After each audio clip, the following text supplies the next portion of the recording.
बिहार में रोजगार मेला का आयोजन किया जा रहा है, जिसमें समूह केंद्र मुजफ्फरपुर में कुल 250 युवक एवं युवतियों को नियुक्ति पत्र प्रदान किया जाएगा।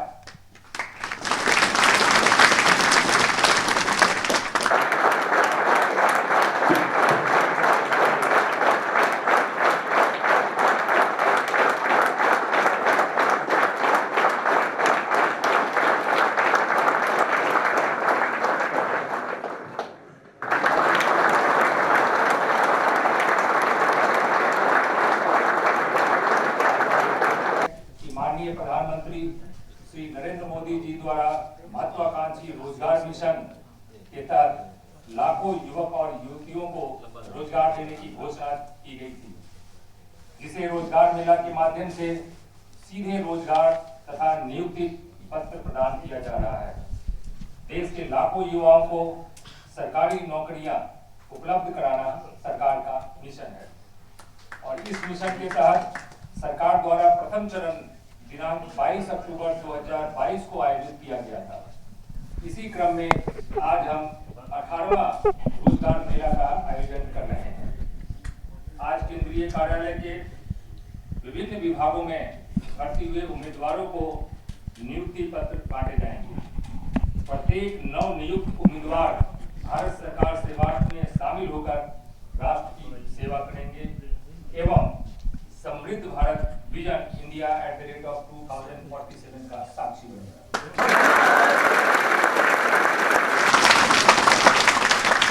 और राष्ट्र निर्माण में अहम भूमिका निभाएगा।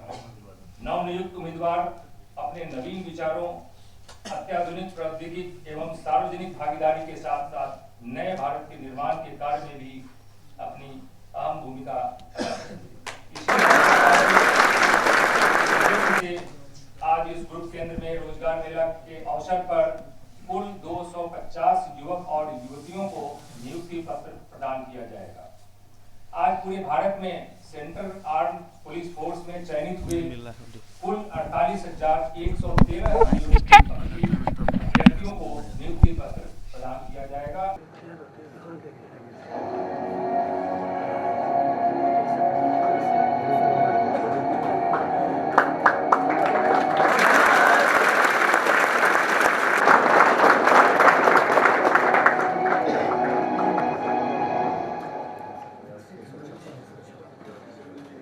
आपको राष्ट्र सेवा में सक्रिय योगदान देने का अवसर मिला है। देश विकसित भारत के निर्माण का संकल्प लेकर आगे बढ़ रहा है। इसमें सबसे बड़ी भूमिका हमारे युवाओं की है। अपने कार्यकाल में मुस्कान कुमारी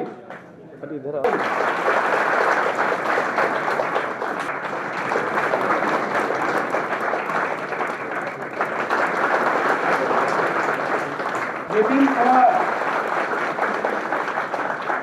कन्हैया कुमार,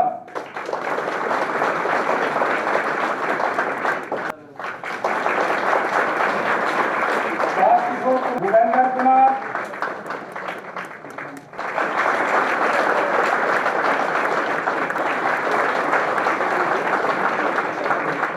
नीतीश कुमार,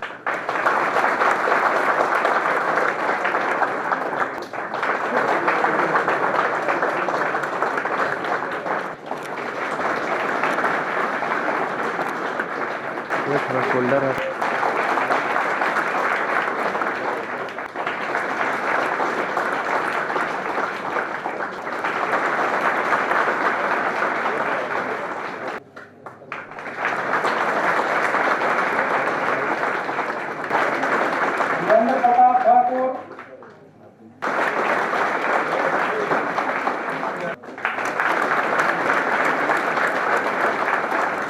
आज इस कार्यक्रम में अपनी नियुक्ति पत्र लेने के लिए आए हुए सभी हमारे नौजवान साथी, आज बहुत ही खुशी का अवसर है कि हमारे देश के यशस्वी प्रधानमंत्री जी ने जो 2022 में एक रोज़गार मेला प्रारंभ करके लोगों के बीच में नियुक्ति पत्र वितरण करने का कार्यक्रम प्रारंभ किया था, वो आज अपने 17वें इस रोजगार मेला में हम लोग उपस्थित हुए हैं।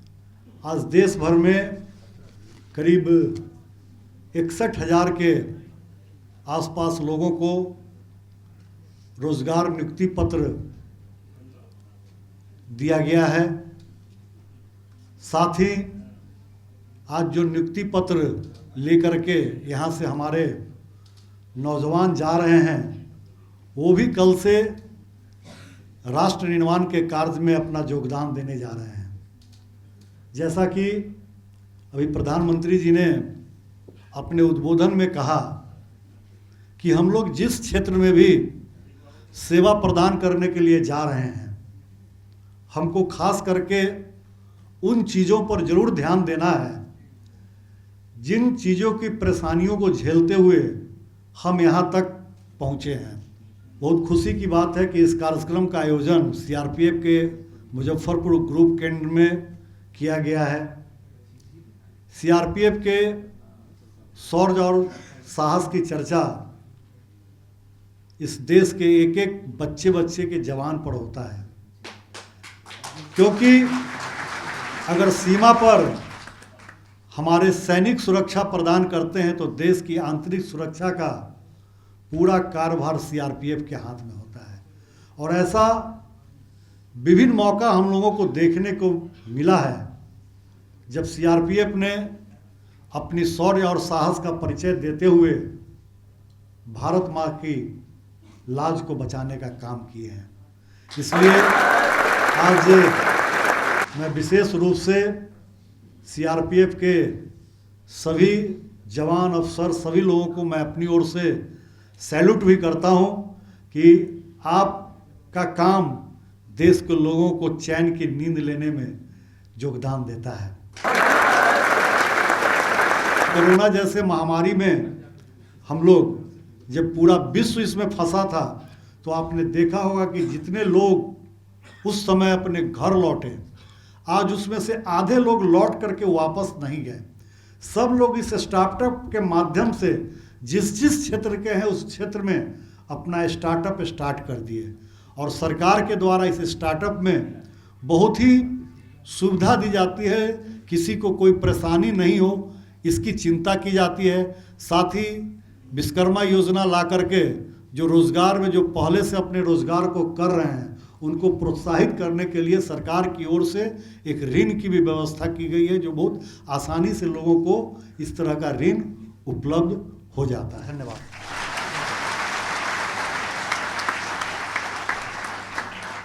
प्रधानमंत्री मोदी जी के नेतृत्व में भारत सरकार ने रोजगार सृजन को प्राथमिकता दी है।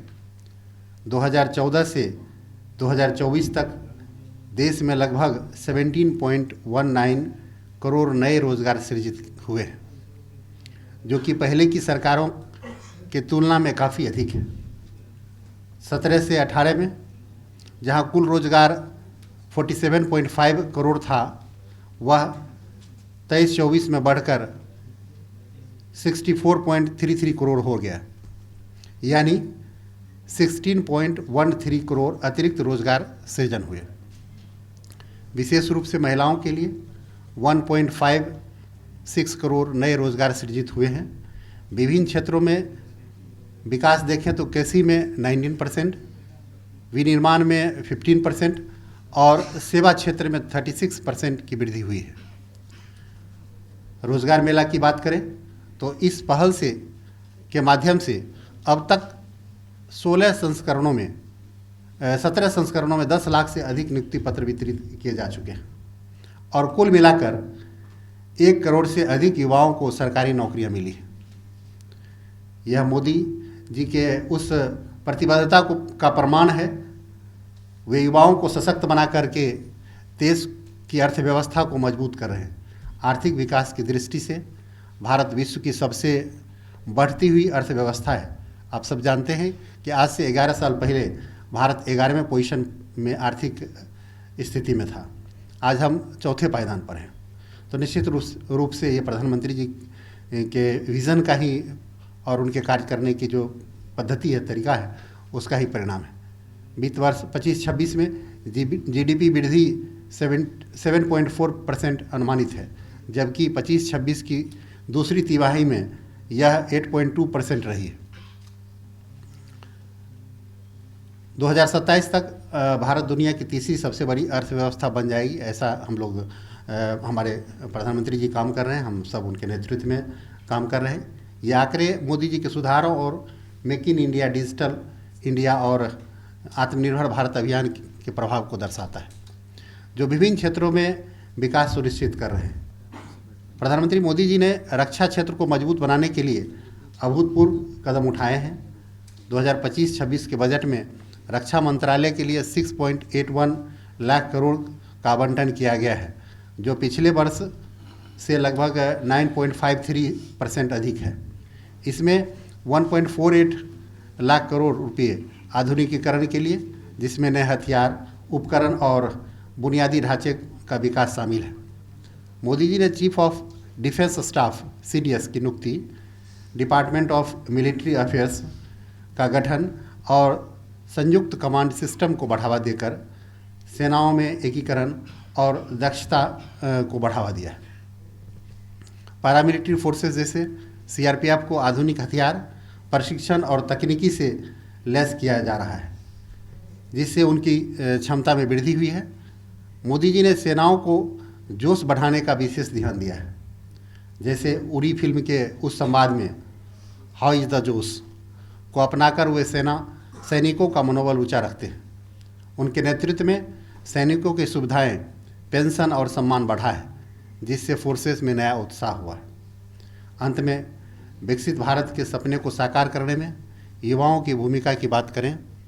विकसित भारत 2047 प्रधानमंत्री मोदी जी का वह विज़न है जहां 2047 तक भारत आर्थिक रूप से मजबूत, सामाजिक रूप से समावेशी और पर्यावरण अनुकूल और सुशासन सहित राष्ट्र बनेगा। युवा इस विजन के मुख्य चालक हैं, वे परिवर्तन के एजेंट हैं और लाभार्थी भी। युवाओं को नवाचार, उद्यमिता और राष्ट्र निर्माण में भागीदारी के लिए प्रोत्साहित किया जा रहा है। विकसित भारत युवा लीडर्स डायलॉग जैसे कार्यक्रमों से युवाओं को आवाज़ की राष्ट्रीय योजना में शामिल किया जा रहा है। आप सब जानते हैं कि आज लगभग 61,656 युवाओं को पूरे देश में 18वीं रोजगार मेला के माध्यम से आज नियुक्ति पत्र दिया जा रहा है, जिसमें इस केंद्र से लगभग 250 अभ्यर्थियों को आज नियुक्ति पत्र दिया गया है।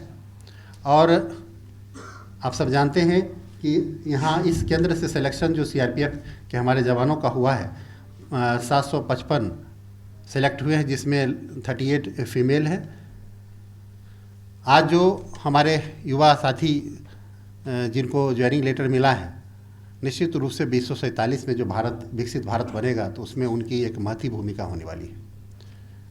आप ही के कंधे पर आपके काम करने से हम लोग विकसित भारत की कल्पना को जो प्रधानमंत्री जी ने देखा, सपना देखा है, उसको साकार कर पाएंगे, क्योंकि हर क्षेत्र में परिवर्तन हो रहा है। आप सब जानते हैं कि प्रधानमंत्री जी नवाचार में विश्वास रखते हैं। वो कोई भी अगर आपके पास आइडियाज़ है तो उस आइडिया को सुनते हैं और उसको प्रयास करते हैं कि हम लागू करें। और जहाँ तक CRPF का सवाल है, आप सब निश्चित रूप से देश में आज कोई भी आदमी चैन से अगर रहता है तो उसमें आपकी अहम भूमिका है, चाहे वो बाढ़ हो। मुझे तो लगता है कि देश में कोई भी अगर समस्या आती है तो सबसे पहले CRPF को याद किया जाता है।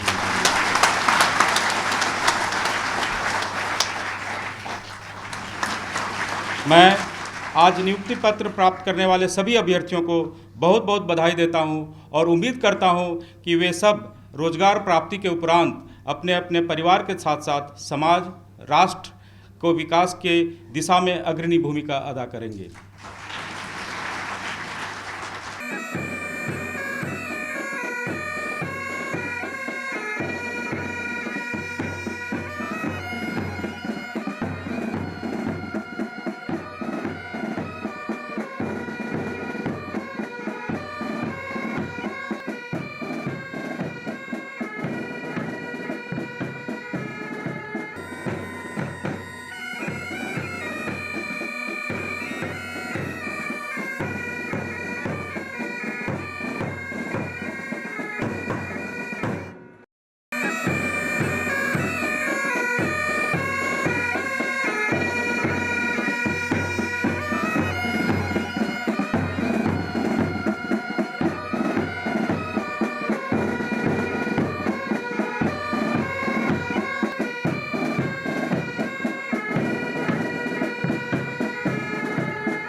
बहुत अच्छा लग रहा है। आज इस पल का इंतज़ार मुझे बहुत दिनों से था। मेरा नाम धीरेन्द्र प्रताप ठाकुर है।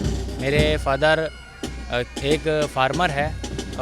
मैं आज के डेट में इतना खुश हूँ, मेरे परिवार में सब खुश है कि आज मेरे घर में एक जनरेशन आई है, नई खुशियाँ आई है, नौकरी हुई है। मेरा सिलेक्शन एसएसबी में हुआ है और मैं श्री प्रधानमंत्री अपने श्री नरेंद्र मोदी जी का तहे दिल से अपना व्यक्त प्रकट करता हूं कि मुझे बहुत अच्छा लगा कि उन्होंने रोज़गार मेला के थ्रू मेरे को अब ज्वाइनिंग लेटर का प्रदान दिया गया। और मैं आने वाली जो जनरेशन हमारी जो आएगी, अभी जो तैयारी कर रही है, जिनका नहीं हो रहा है, जो कुछ कर रहे हैं, मैं उनसे एक चीज़ कहना चाहूँगा कि वो अपने लगन और अपने समर्थ को, अपने जो एक टारगेट है उसको सेट करके रखें। कभी ना कभी आगे आके उनको ज़रूर मिलेगा, क्योंकि मैं भी इस चीज़ में 3 साल से मेहनत कर रहा था। आज जो है मेरा 3rd टाइम था इसका, और मुझे इस 3rd पीरियड में मुझे इस चीज़ का मिला, मुझे इसका रोज़गार मेले के थ्रू मुझे अपॉइंटमेंट लेटर मिला, इसे ज्वाइनिंग लेटर मिला गया। मेरा नाम धीरेन्द्र प्रताप ठाकुर हुआ। जय हिंद सर। मुझे काफ़ी अच्छा लग रहा है। आज मेरा फ़ौज में शामिल होने का सपना पूरा हो गया, जो कि काफ़ी लंबे समय से चल रहा था। इसके लिए मैं अपने देश के प्रधानमंत्री, यशस्वी प्रधानमंत्री माननीय नरेंद्र मोदी जी का काफ़ी आभार व्यक्त करता हूं, और साथ ही इस ग्रुप सेंटर का भी मैं आभार व्यक्त करता हूं। यह ग्रुप सेंटर मेरे लिए काफ़ी जो होता है लकी साबित हुआ है। पिछले 1 सालों में मैं यहाँ पे लगभग 3-4 बार आ चुका हूँ, और जब भी आया हूँ मैं खुशी होकर लौटा हूँ। आज मेरे लिए काफ़ी खुशी का दिन है, और मेरे घर वालों के, माता पिता के लिए भी खुशी का दिन है।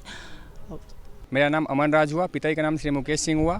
मैं बिहार राज्य के पूर्वी चंपारण जिला के अंतर्गत एक छोटे से गांव पहाड़पुर का रहने वाला हूं। मेरा चयन अभी सशस्त्र सीमा बल में हुआ है, जिसके तहत मुझे जीसी मुजफ्फरपुर में नियुक्ति पर देने के लिए बुलाया गया है। इसके लिए मैं सभी यहाँ पे कर्मचारियों का, सभी वरिष्ठ अधिकारियों का तहे दिल से धन्यवाद करता हूँ कि इतने अच्छे प्रोग्राम का आयोजन किया है। और मैं माननीय प्रधानमंत्री श्री नरेंद्र मोदी जी का भी धन्यवाद करता हूँ, जो जिनके अथक प्रयास से मुझे ये सौभाग्य प्राप्त हुआ है कि मैं देश के एक सीएपीएफ फोर्स में भर्ती होकर अपनी सेवा दे सकूं और देश राष्ट्र हित में कुछ काम कर सकूं। धन्यवाद। जय हिंद। मेरा नाम नेहा कुमारी हुआ और मेरे फादर्स नेम चंद्रशेखर सिंह है। मैं अपने मोतिहारी ज़िला की रहने वाली हूँ, जो बिहार में ही पड़ता है, और हरनाथपुर परसौनी मेरे गांव का नाम है। मैं गांव से रहने वाली हूँ। मेरे गांव में एक स्कूल है छोटा सा, वहीं से पढ़ाई करी हूँ, और वहाँ पे सीमित साधन थी, आगे की पढ़ाई नहीं हो पा रही थी। तो मुझे सरकारी योजनाओं के बारे में पता चला, तो मैंने दिन रात मेहनत करा। 2023 में भी एग्ज़ाम दिया, मैं सफल नहीं हुई। 2024 में नहीं सफल हुई, लेकिन अंततः 2025 में मेरा सिलेक्शन हो गया और मुझे सीआरपीएफ में चयनित हुआ है। और मुझे आज सीआरपीएफ कैंप झापा मुझे बुलाया गया है। यहाँ पे केंद्र सरकार के द्वारा रोजगार मेला आयोजित होता है। यहाँ पे मुझे एसएससी जीडी के थ्रू सिपाही भर्ती के लिए ज्वाइनिंग लेटर मिला है मुझे, और यहाँ पे मुझे बहुत ही ज़्यादा खुशी हुई, और मेरे साथ साथ मेरे फैमिली को बहुत ही ज़्यादा खुशी हुई। और यहाँ के जितने वरिष्ठ अधिकारी हैं, सभी लोगों को मैं तहे दिल से धन्यवाद करना चाहती हूँ कि उन्होंने बहुत सपोर्ट भी हम लोगों के स्टार्टिंग करा है। मैं यहाँ पे फिजिकल भी, मेडिकल सभी यहीं क्लियर हुआ। उन्होंने एक ही बात बताएंगे कि पहले एक बार ऑल सिलेबस कंप्लीट करें, उसके बाद सबसे पहले सेल्फ स्टडी करना बहुत इंपॉर्टेंट है। वो सेल्फ स्टडी ज़्यादा से ज़्यादा करें, उसके अलावा और कुछ नहीं। मॉक ज़्यादा से ज़्यादा दे। मेरे ख्याल से रोज़ एक मॉक देना चाहिए, और जो आता है प्रैक्टिस आता है उसको भी एवरीडे करना चाहिए, तब वो जाकर सही हो जाएगा। नियुक्ति पत्र तो आज मिला है, तो इस खुशी को तो हम लोग बयान नहीं कर सकते, क्योंकि बहुत संघर्षों के बाद ये मिला है। ये पल जो है, इसको शब्दों में हम लोग बयान नहीं कर सकते कि बहुत संघर्ष के लिए हुआ है। मेरा परिचय जो हुआ, ऋतिक कुमार सिंह, मैं पश्चिमी चंपारण बिहार का रहने वाला हूँ। मैं जो हूँ अपने समाज में इकलौता मतलब अपने माता पिता का पुत्र हूँ, जो कि मतलब दूसरा मेरा भाई नहीं है। तो मैं बहुत हर्ष हूँ कि ये मुझे नियुक्ति पत्र मिला है, और 18वें रोजगार के मेला के अंतर्गत भी मिला है। इसलिए मैं प्रधानमंत्री नरेंद्र मोदी जी का बहुत बहुत आभार प्रकट करता हूँ। इस रोजगार सृजन हुआ है मुझे सशस्त्र सीमा बल में, ये एसएससी के थ्रू के द्वारा हुआ है।